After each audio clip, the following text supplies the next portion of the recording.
het jou so lief. Speel maar lekker en geniet die dag. My kleine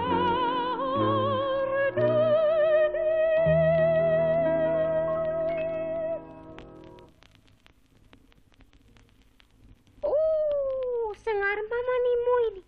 Dis pragtig, dis pragtig. Ag, ek kan baie mooier sing as dit. Manie, jou sterkvere moet gepluk word. Jy is gladste as strand. Skaam jou, Hendrik. Skaam jou.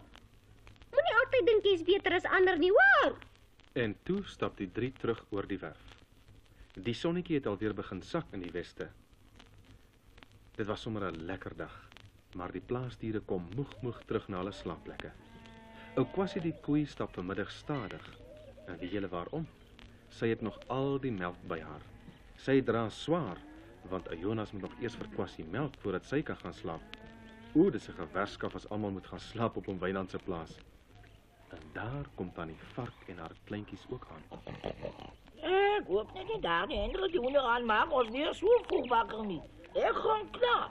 Ja, ek gaan klaar. En ou Kwassie die koei sê moedeloos.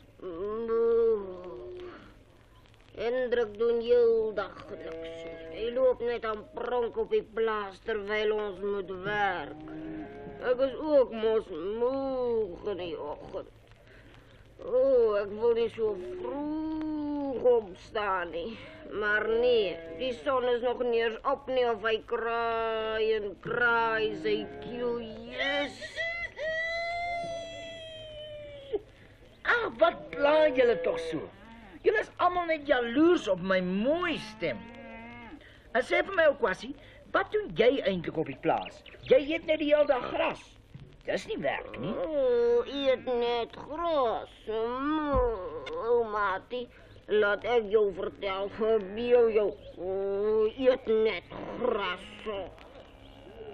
Kyk, ek is Kwassie die koei met 'n bont mooi vel. 2 horings voor en 'n sakkie vol melk vir kindertjies kleine, ieder en elk. Elke middag om 5 is my melksakkie styf en ou Jonas spring in met die emmer tingeling. Dan hoor jy net 1, 2, 3, 4 melk van die liewe dier. Emmers, emmers, emmers vol. Nou kan die kinders jol. Mama gooi die glase vol vir Jannie, Sannie en Annetjie en Gertjie Mol.